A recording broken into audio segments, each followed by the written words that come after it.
മഹാഭാരതം ഇതിഹാസ കഥാകഥനത്തിലേക്ക് ഏവർക്കും സ്വാഗതം.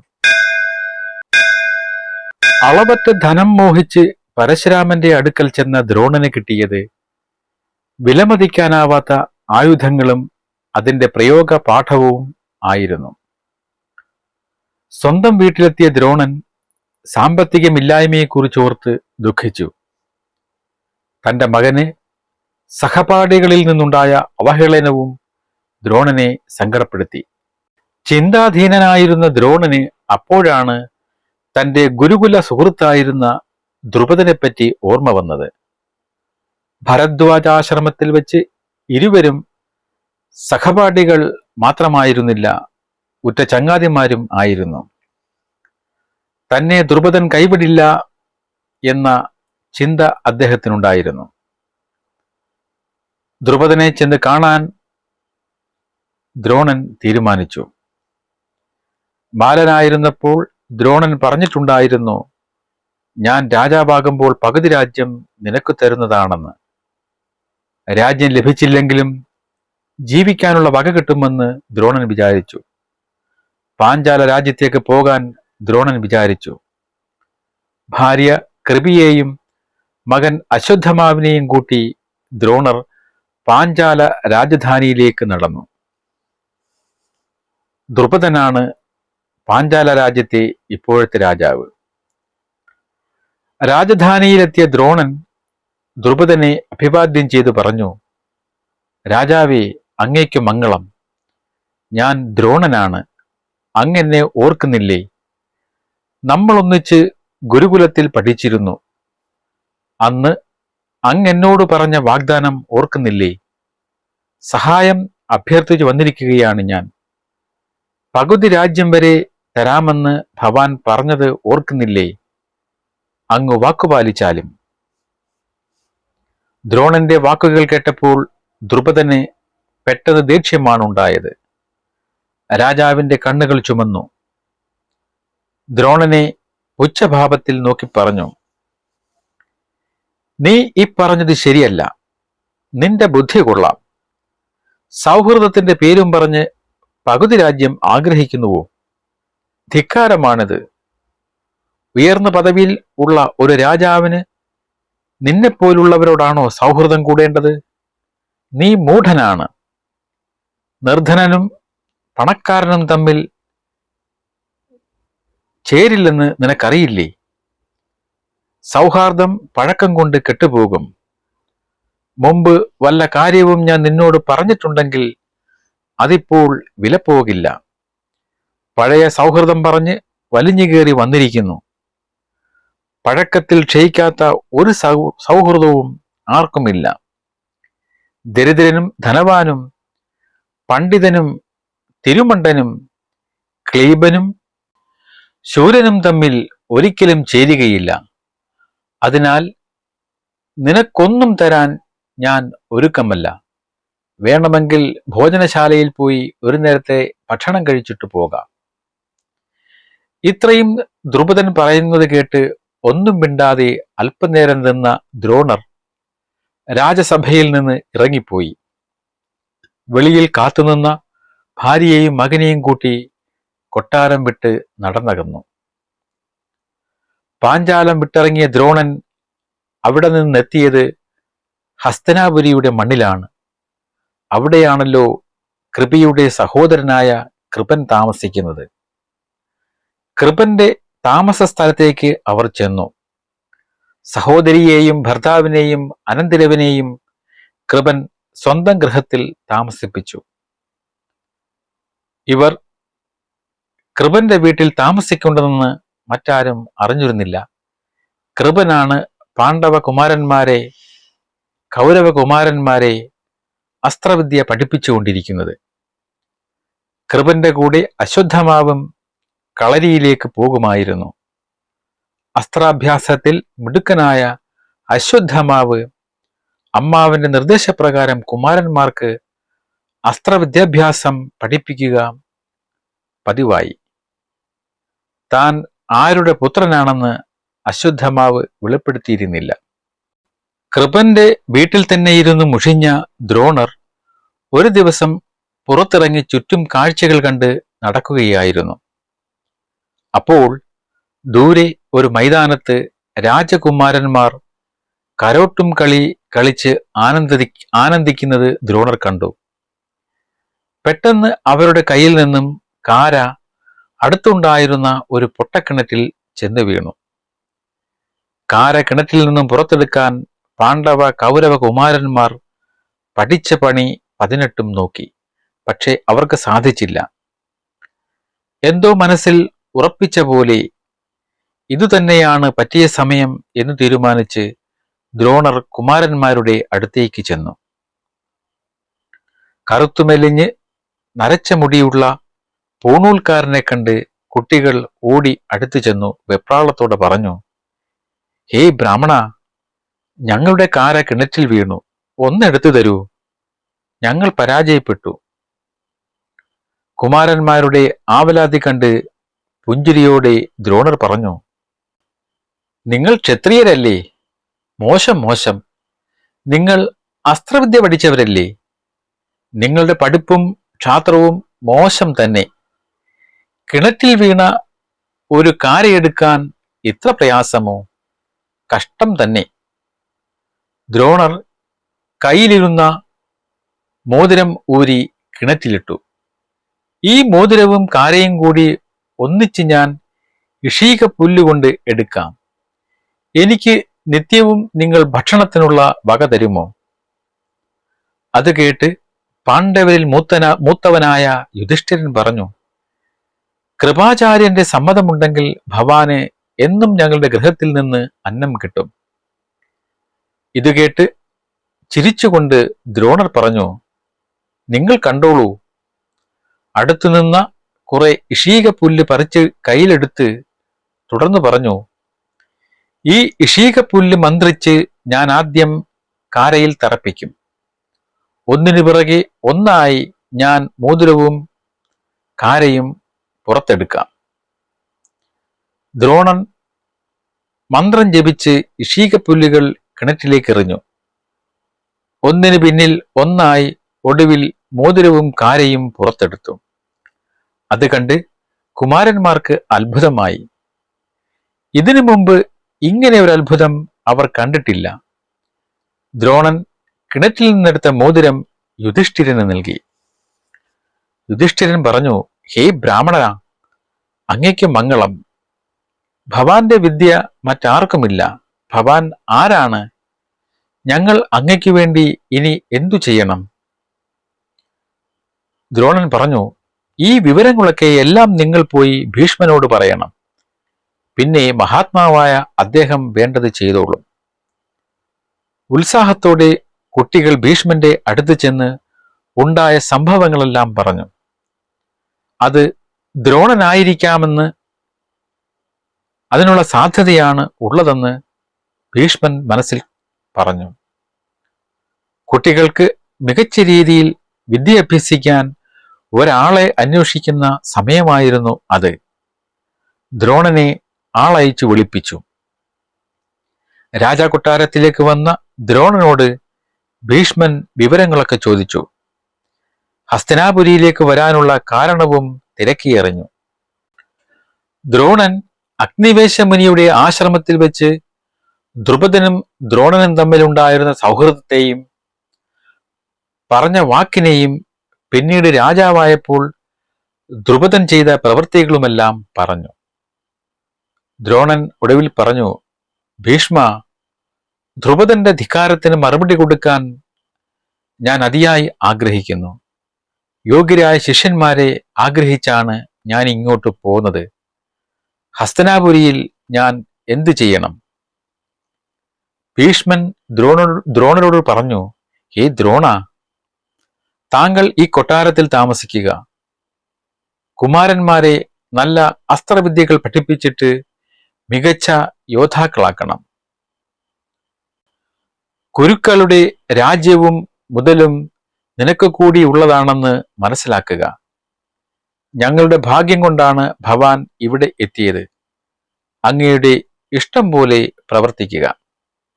ഭീഷ്മൻ തന്റെ പൗത്രന്മാരെ മാത്രമല്ല ദ്രോണന് നൽകിയത്, ധാരാളം സമ്പത്തും കൊട്ടാരവും കൊടുത്തു. ഒരു ആചാര്യന് വേണ്ടുന്ന പദവികളെല്ലാം കൊടുത്തു. പാണ്ഡവ കൗരവന്മാരെ ശിഷ്യരായി കിട്ടിയ ദിവസം ആയോധന കളരിയിൽ വെച്ച് ദ്രോണർ ശിഷ്യരോട് പറഞ്ഞു, ഞാൻ എൻ്റെ ഹൃദയത്തിൽ ഒരു കാര്യം കരുതുന്നുണ്ട്. നിങ്ങൾ അസ്ത്രാഭ്യാസികളായി തീരുമ്പോൾ അത് ചെയ്യണം. ഗുരുവിന്റെ വാക്കുകൾ കേട്ട് കൗരവന്മാർ ഒന്നും മിണ്ടിയില്ല. എന്നാൽ പാണ്ഡവരിലെ അർജുനൻ മുന്നോട്ട് വന്ന് പറഞ്ഞു, ഗുരു, ഭവാന്റെ ആഗ്രഹം എന്തോ അത് ഞാൻ നിർവഹിച്ചു തരാം.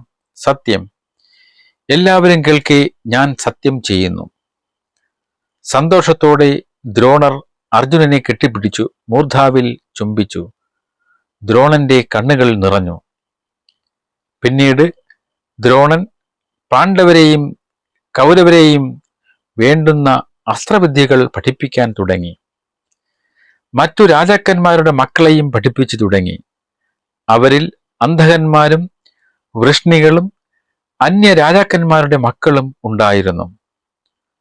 അർജുനനോട് അസൂയയുണ്ടായിരുന്ന രാധേയനായ കർണനും അവരുടെ കൂട്ടത്തിൽ ഉണ്ടായിരുന്നു.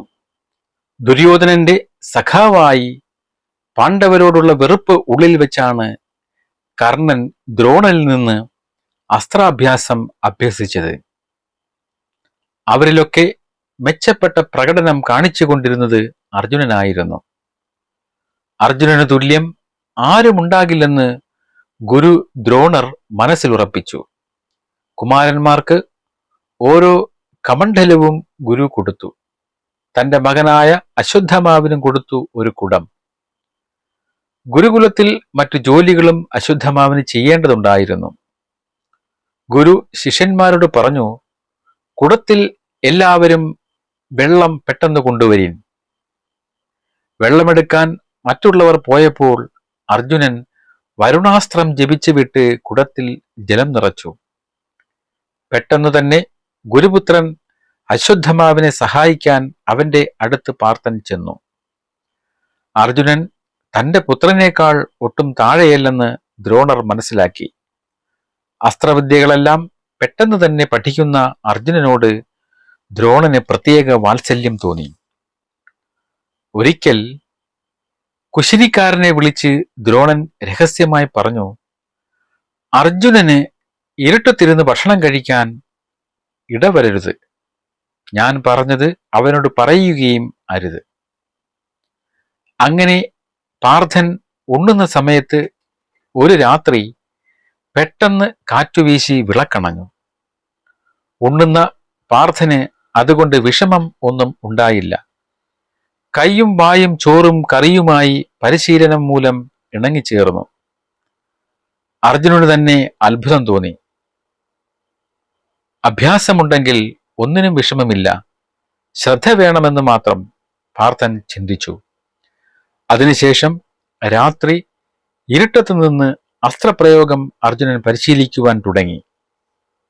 ഒരു രാത്രി ഞാണൊലി കേട്ട് എഴുന്നേറ്റ് ചെന്ന ദ്രോണർ കണ്ടത് ഇരുട്ടത്ത് നിന്ന് പരിശീലനം നടത്തുന്ന അർജുനനെയാണ്. ദ്രോണർ സ്നേഹപൂർവം അർജുനനെ അടുത്ത് വിളിച്ചു പറഞ്ഞു, നിന്നോട് തുല്യരായി വേറെ ധനുർധരന്മാരാരും ഇല്ലാതെയാകും വിധം അത്ര നന്നായി ഞാൻ നിന്നെ പഠിപ്പിക്കുന്നതിൽ ശ്രദ്ധിക്കും. ഞാൻ ഈ പറഞ്ഞത് സത്യം മാത്രമാണ്.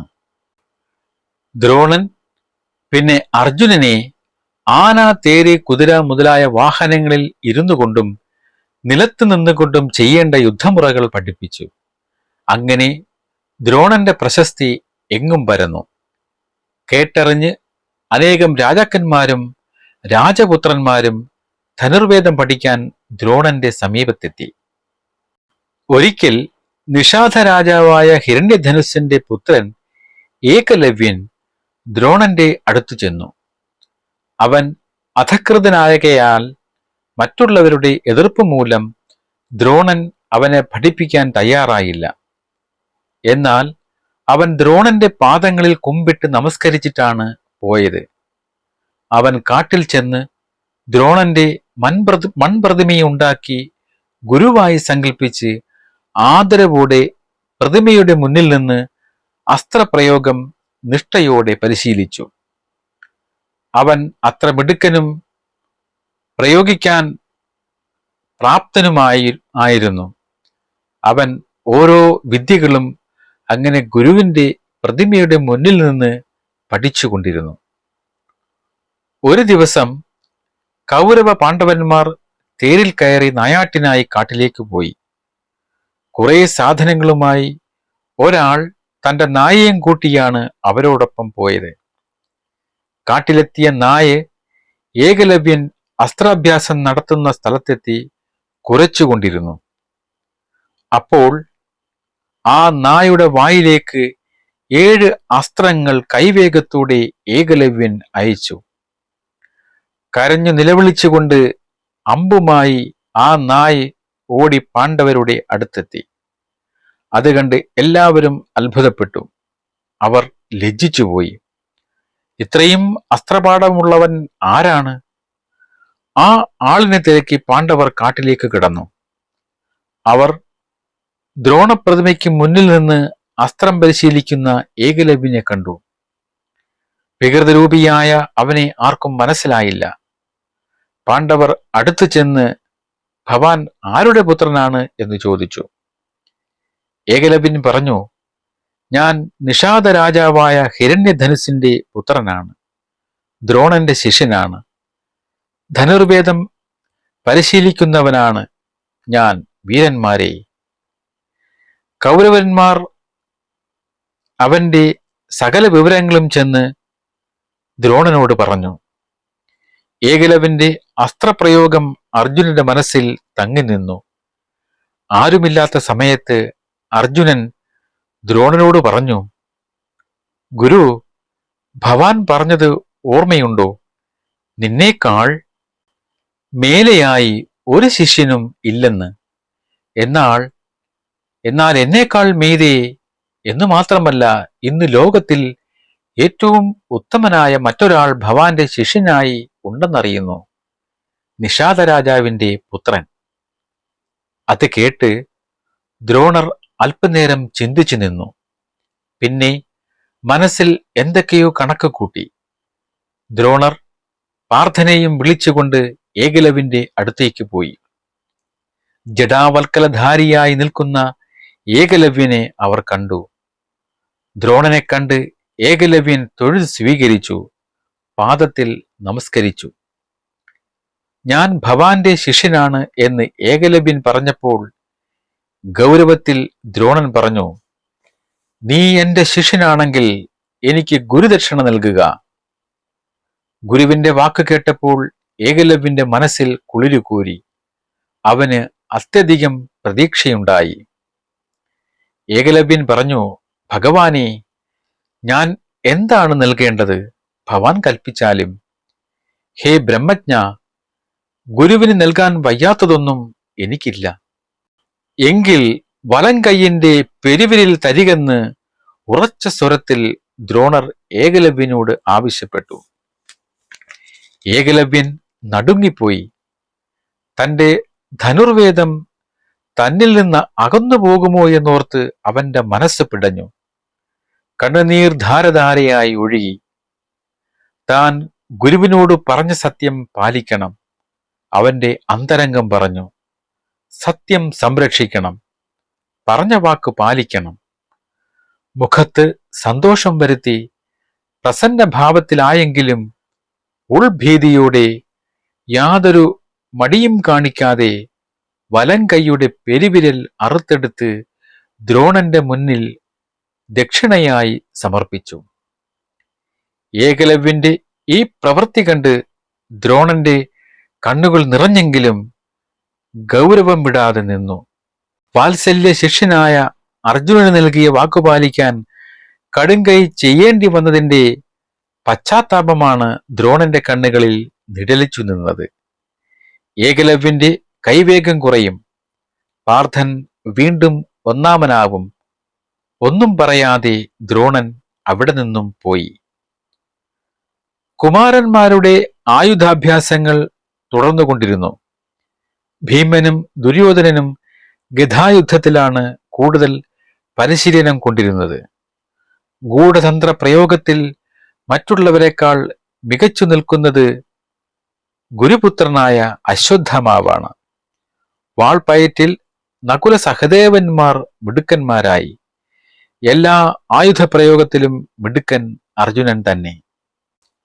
സർവരിലും ബലം ഭീമനും വിദ്യാബലം അർജുനനും ആണെന്ന് കണ്ടപ്പോൾ കൗരവന്മാർക്ക് പാണ്ഡവരോടുള്ള ശത്രുത വർദ്ധിച്ചു. ആയുധപ്രയോഗം പഠിച്ചുകൊണ്ടിരിക്കുന്ന കുമാരന്മാരുടെ മികവ് തിരിച്ചറിയാൻ ദ്രോണൻ തീരുമാനിച്ചു. ആരുമറിയാതെ രാജ്യ അതിർത്തിയിലെ ഒരു മരത്തിൽ ഒരു കുരിയാറ്റക്കിളിയുടെ പ്രതിമ ശില്പിയെക്കൊണ്ട് ഉണ്ടാക്കി ദ്രോണർ വെപ്പിച്ചു. എന്നിട്ട് കുമാരന്മാരെ വിളിച്ചുകൊണ്ട് രാജ്യ അതിർത്തിയിലെത്തി ആ മരത്തിന്റെ കുറച്ചകലെയായി ചെന്നു. കുമാരന്മാരോടായി ദ്രോണർ പറഞ്ഞു, ഹേ ശിഷ്യന്മാരെ, നിങ്ങൾ എല്ലാവരും വില്ലെടുത്ത് കുലയ്ക്കുവിൻ. ഈ കുരിയാറ്റയെ ലക്ഷ്യമാക്കി അമ്പ് തൊടുത്ത് നിൽക്കുവിൻ. ഞാൻ പറഞ്ഞാലുടൻ അതിന്റെ തല അമ്പെയ്ത് വീഴ്ത്തണം. എല്ലാവരും സന്നദ്ധരായി നിൽക്കുവിൻ. ദ്രോണൻ ധർമ്മനോട് പറഞ്ഞു, അമ്പ് തൊടുക്കുക. ഞാൻ പറഞ്ഞാലുടൻ ഊക്കോടെ ശരം അയക്കണം. ഉടൻ യുധിഷ്ഠിരൻ കിളിയെ ലക്ഷ്യമാക്കി അമ്പുമായി നിന്നു. ഗുരു പറഞ്ഞു, മരത്തിലെ ഭാസത്തെ കാണുന്നുണ്ടോ? നോക്കിക്കാണുന്നുണ്ട്, ലക്ഷ്യവും കാണുന്നുണ്ട് എന്ന് യുധിഷ്ഠിരൻ മറുപടി പറഞ്ഞു. കുറച്ചു കഴിഞ്ഞപ്പോൾ വീണ്ടും ചോദിച്ചു, ഈ മരത്തെയും എന്നെയും തമ്പിമാരെയും കാണുന്നുണ്ടോ? ഞാൻ ഓരോന്നും തരംതിരിച്ചു കാണുന്നുണ്ടെന്ന് മറുപടി പറഞ്ഞു. ഉടനെ ഇഷ്ടമില്ലാത്ത മട്ടിൽ ഗുരു പറഞ്ഞു, നീ മാറി നിൽക്ക്. നീ ഈ ലക്ഷ്യം എയ്യുവാൻ പോരാ എന്ന് പറഞ്ഞു. പിന്നെ ഓരോരുത്തരോടും ഇപ്രകാരമാണ് ചോദിച്ചപ്പോൾ മറുപടി കിട്ടിയത്. അതിനാൽ അവരാരും ലക്ഷ്യഭേദനം നടത്താൻ അനുവദിച്ചില്ല. ഒടുവിൽ അർജുനനെ വിളിച്ചു. അർജുനനോടും ദ്രോണർ ചോദ്യങ്ങൾ ആവർത്തിച്ചു. ഭാസം മാത്രം കാണുന്നു എന്ന് അർജുനൻ മറുപടി പറഞ്ഞു. വീണ്ടും ചോദിച്ചു, ഭാസത്തെ കാണുന്നുണ്ടോ? തല മാത്രം കാണുന്നുണ്ട് എന്ന് മറുപടി പറഞ്ഞു. എന്നാൽ എയ്യുക എന്ന് ദ്രോണൻ പറഞ്ഞു. അർജുനൻ അമ്പെയ്തു. ശരം കൊണ്ട് മരത്തിലിരുന്ന കിളിയുടെ ശിരസ്സറ്റ് നിലം പതിച്ചു. ഇത് കണ്ടപ്പോൾ ദ്രോണന്റെ മനസ്സിൽ അത്യധികം ആഹ്ലാദമുണ്ടായി. യുദ്ധത്തിൽ ദ്രുപദനെ കീഴടക്കിയെന്ന് മനസ്സിൽ കരുതി. ഒരു ദിവസം ദ്രോണർ ശിഷ്യന്മാരൊന്നിച്ച് ഗംഗയിൽ കുളിക്കാൻ പോയി. വെള്ളത്തിലിറങ്ങിയപ്പോൾ ഒരു മുതല ദ്രോണന്റെ കാലിൽ പിടികൂടി. ഉടനെ അതിനെ വിടിവിക്കുവാൻ ദ്രോണർ ശിഷ്യന്മാരോട് പറഞ്ഞു. മുതലയെ കൊന്ന് എന്നെ രക്ഷിക്കണേ എന്ന് വിളിച്ചു പറഞ്ഞു. ഉടനെ തീക്ഷ്ണമായ 5 ശരങ്ങൾ അർജുനൻ മുതലയിൽ പ്രയോഗിച്ചു. മറ്റുള്ളവരെല്ലാം അമ്പരന്ന് നിന്നതേയുള്ളൂ. മുതല ചത്തുമലച്ചു. സന്തുഷ്ടനായ ദ്രോണൻ അർജുനനോട് പറഞ്ഞു, ഹേ മഹാബാഹോ, വിശിഷ്ടവും അതിദുർധരവുമായ ബ്രഹ്മശിരസ് എന്ന അസ്ത്രപ്രയോഗം, അത് പ്രയോഗിക്കുവാനും പിൻവലിക്കുവാനുമുള്ള മന്ത്രസിദ്ധികളോടുകൂടി അത് നീ എൻ്റെ കയ്യിൽ നിന്നും സ്വീകരിക്കണം. സമയമാകുമ്പോൾ ഞാനത് പറയാം. ആ അസ്ത്രം മനുഷ്യരിലും ആരിലും പ്രയോഗിക്കരുത്. ഒരിക്കലും ചെയ്തു പോകരുത്. അല്പന്മാരിൽ പ്രയോഗിച്ചാൽ 3 ലോകവും അത് മുടിച്ചു കളയും. ഈ ലോകത്തിൽ അനന്യ സാധാരണമായി അത് മാത്രമാണുള്ളത്. ശുദ്ധിയോടെ അത് സൂക്ഷിച്ചു വയ്ക്കണം. മനുഷ്യനല്ലാത്ത ശത്രു നിന്നെ എതിർക്കാൻ വന്നാൽ അന്ന് നീ അവനെ കൊല്ലുവാൻ ഈ അസ്ത്രം യുദ്ധത്തിൽ പ്രയോഗിക്കുക. അപ്രകാരം ആകാമെന്ന് അർജുനൻ ദ്രോണനോട് പറഞ്ഞു. അതിനുശേഷം ദ്രോണൻ അർജുനനോട് പറഞ്ഞു, ഇനി നിന്നോട് തുല്യനായി മറ്റൊരു യുദ്ധവീരനും ഉണ്ടാവുകയില്ല. ശത്രുക്കൾക്ക് അജയ്യനായി കീർത്തിമാനായി നീ ശോഭിക്കും.